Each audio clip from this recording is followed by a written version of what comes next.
Welcome to Mother-Daughter Projects. I'm Steph. I'm Vicki. And a couple weeks ago, I adopted a greyhound, and the adoption agency and my vet recommended that I get an elevated food bowl to feed her. And we thought, oh, what a great idea to DIY. So we started looking for some ideas, and then we actually ended up upcycling an old piece of furniture into an elevated dog bowl. So we're gonna show you today how we quickly made that elevated food bowl, and we're gonna have 3 more ideas for you towards the end of the video, so stay tuned.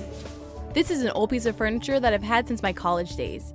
I was about to get rid of it when I realized it was the perfect height for a Mac. The first step was to determine the placement. Then we marked the base diameter and marked about a 1/2 inch wider as our cutting line so the bowl would sit into the hole flush with the top. We drilled a couple of holes as the guide, although we only needed 1 hole to get the jigsaw blade inserted. This piece of furniture is made out of MDF, which leaves a lot of fine dust when cut. We made sure to use our new wet dry vac to keep the area nice and clean.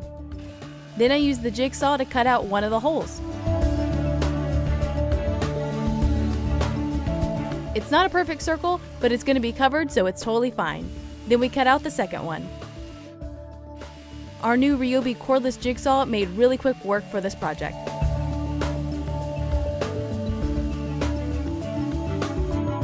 We sanded the edges just a little bit with the Dremel rotary tool, then cleaned up the rest of the mess.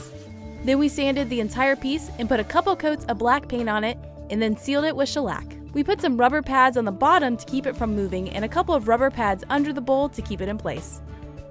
Now on to our second elevated food bowl idea. This uses a simple 5-gallon bucket and lid. First we made a template of the bowl opening and traced it onto the bottom side of the lid.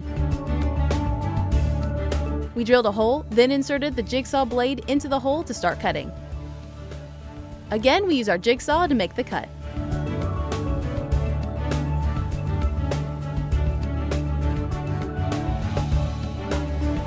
We use a sander to clean up the edges.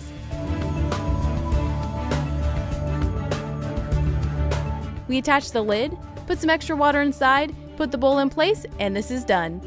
This is officially Mac's water bowl for the MDP workshop.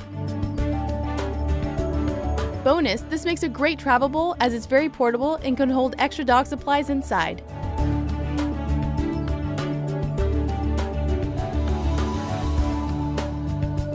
Another tip, we just got this large Husky mobile job box and it's a perfect place to store extra food and supplies. It also has a lock to keep out curious puppies. We got 2 more options from the adoption agency about ideas for elevated food bowls. 1 is to turn over a terracotta pot and put the food dish on top of that. 2 is to get a plant stand and put the food bowl right on top of that. We did consider buying an elevated bowl, but we decided to DIY it. And the nice thing about DIYing this is that you can customize it for your space and for the height that your dog needs. And if you're considering an elevated food bowl for your dog, please consult your vet to make sure it's the right option for you. And we said we weren't going to become a dog blog, and we're not.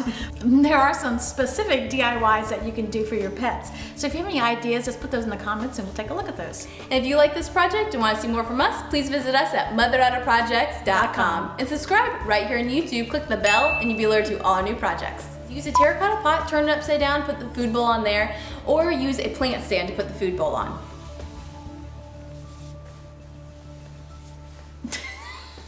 I was like, is this what I'm talking about?